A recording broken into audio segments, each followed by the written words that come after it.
దన్నుంటారా ఎమ్మెల్సీకి రాజీనామా చేయి, తెలుగుదేశం వల్ల వచ్చావు, నేను నా ఎమ్మెల్యే పదవి రాజీనామా చేస్తా, రూరల్లో ఒకే రోజు రాజీనామాలు యాక్సెప్ట్ చేద్దాం, బై ఎలక్షన్ చేస్తాను రూరల్ ఎమ్మెల్యేగా, నువ్వు రా పోటీ చేయి, నీది కూడా రూరల్ నియోజకవర్గమే, నేను పోటీ చేస్తాను, నీకు డిపాజిట్లు వస్తే అప్పుడు చూస్తాను.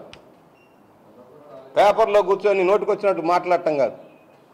అసలు ఈ మిత్ర సంధి చెడటానికి సోము వీర్రాజు లాంటి వాళ్ళే కారణం.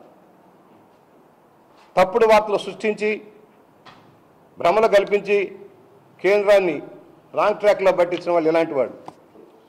ఇవాళ మీరు ఇవ్వకుండా, నిధులు ఇవ్వకుండా మేమేదో చేస్తామంటే మీరు కనీసం రాష్ట్ర ప్రయోజనాల కోసం ఈ రాష్ట్రంలోని బీజేపీ నాయకులు బుద్ధి తెచ్చుకొని ప్రవర్తించండి, రాష్ట్ర ప్రయోజనాల కోసం మాట్లాడండి. ఇలా వంత పలికితే మీకు పుట్టగదులు ఉండవు ఈ రాష్ట్రంలో. వస్తున్నా ఏం కాదు, ఇది రాష్ట్రం కోసం ఒక ఎలక్షన్ పెడతాం, ప్రజాదానం ఒక ఎలక్షన్లో ఏం కాదు. ప్రధానమంత్రి గారిని, మోడీ గారిని, అదేవిధంగా అమిత్ షా గారిని వచ్చి ప్రచారం చేసుకోమను. మా ముఖ్యమంత్రి గారు కూడా నేను ఒక్కనే ప్రచారం చేస్తాను. సోము వీర్రాజు లాంటి ఏం తెలుసా, రమ్మనండి.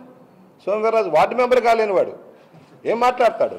మోడీ అమిత్ షాల ద్వయం ఒక నియంత్రణలాగా వ్యవహరిస్తున్నారు.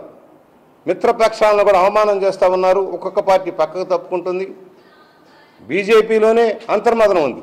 బీజేపీ మంత్రులు, బీజేపీ ఎంపీలు కూడా అసహనం వ్యక్తం చేస్తూ ఉన్నారు వీళ్ళ విధానాల వల్ల. తెలుగు వారు ఏం చేతగాని వాళ్ళు కాదు, దద్దమ్మలేం కాదు. ఆంధ్రప్రదేశ్ ప్రజలు ఎప్పటికప్పుడు స్పందించగల శక్తి ఉంది. మేము నమ్మాం. మీరు అనొచ్చు ఏ ప్యాకేజీకి ఎందుకు ఒప్పుకున్నారని. ప్యాకేజీకి ఒప్పుకున్నాం, మాకు నమ్మబలికింది. ఇదిగో ఏదైతే ఉందో ప్రత్యేక హోదా ఇచ్చిన అన్నీ కూడా మీకు ఇస్తామని చెప్పి ఇవ్వలేదు కనుక దానికి సమానంగా ఇస్తామన్నారు. ఇవ్వకపోగా నీతి ఆయోగ్ వచ్చిన తర్వాత ఏ రాష్ట్రానికి ప్రత్యేక హోదా లేదు, ఉన్నవి కూడా తీసేస్తున్నామని చెప్పి ఇవాళ వాటిని కొనసాగిస్తున్నారు. కొనసాగించడం నిధులు విడుదల చేస్తూ ఉన్నారు. నిన్ననే చూశారు 3,000 కోట్లు ఈశాన్య రాష్ట్రాలకు రిలీజ్ చేశారు.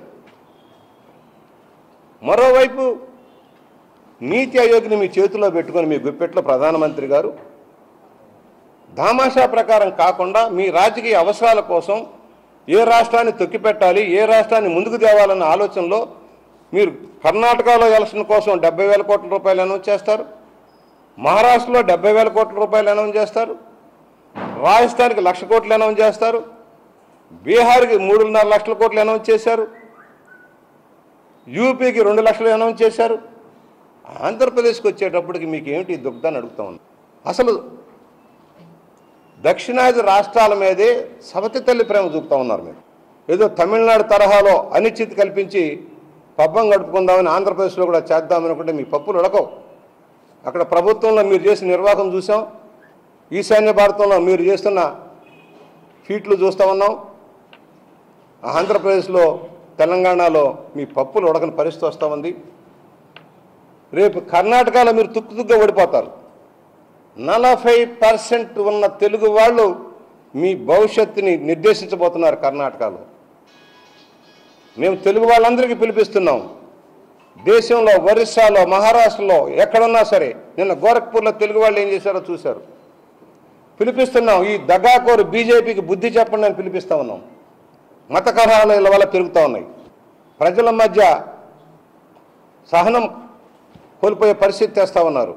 ఇక్కడ అవినీతి జరిగిపోయిందని గగ్గోలు పెడతా ఉన్నారు. 4 సంవత్సరాలు మీకు కనపడలేదా? 1,00,000 కోట్ల అవినీతి అని చెప్తారు. మీరు ఇచ్చిన 12,500 కోట్లకి 1,00,000 కోట్ల అవినీతి ఎట్లా జరుగుతుందో చెప్పమని అడుగుతా ఉన్నాం. రాయలసీమకు నీరు ఇవ్వగలిగాం. ఏంటండి, వీడియో నచ్చిందా? అయితే ఓ లైక్ వేసుకోండి, లేదంటే ఓ కామెంట్ చేయండి. ఎప్పటికప్పుడు మా వీడియోస్ చూడాలంటే సబ్స్క్రైబ్ చేసుకోండి.